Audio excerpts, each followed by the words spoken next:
Zobla əlaqədar, zob da çox cavanlaşır. Bir məktəb uşaqlarının böyük əksəriyyətində var.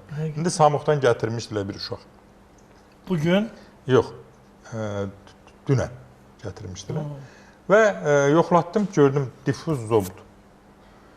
Yəni, məktəb uşağı və valideyn bilmir ki, uşaq niyə səbidir, niyə gərgindir, niyə dərs oxuyanda yadında qalmır, bu tərləmə nədəndir, halsızlıq nədəndir, yuxululuq nədəndir? Yuxusuzluq. Yuxululuq. Bütün günü yatır. Zobun ümumiyyətlə müxtəlif formaları var. Zəhəri zob var, düyünlü zob var, difuz zob var. Bəzən qarışıq həm toksik zəhəri və düyünlü zob var. Müxtəlif formalarda.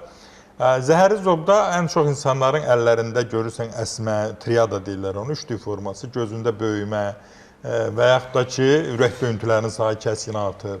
Düyünlü zobda bəzən düyün böyür, onu boğur, hiss edir, arxa üstə yata bilmirlər və eyni zamanda Haşimoto xəstəliyi, yəni tiroiditdə də tamam başqa bir vəziyyət yaranır, halsızlıq, mədə bağırsağın görürsünüz, işləməsi pozulur, qəbzlik yaranır. İnsanlar yəni, çox halsız olurlar, əsəbi gərgin olurlar.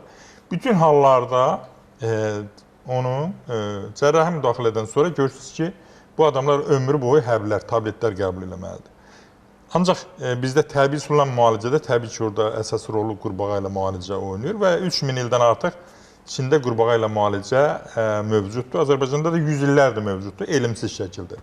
Biz onu elmli şəkildə tətbiq edirik və çox gözəl nəticələr alırıq və siz də bunun şahidisiniz. Bəli. Azərbaycanın tanınmış adamlarının simasında da, eləcə də bizim klinikə gəlib, gözünüzlə görmüsünüz, burada görmüsünüz və bizim izləyicilərimiz də görüblər, bizə baxan izləyicilərimiz də bilirlər.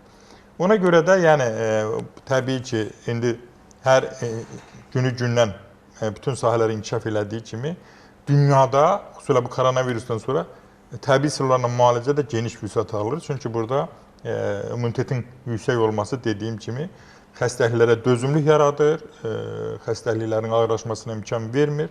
Bu baxımdan da sizə təşəkkür edirəm ki, yəni bu təbii üsullarla müalicənin cəmiyyətdə insan, indi bayaq yayılmasına kömək edirsiniz.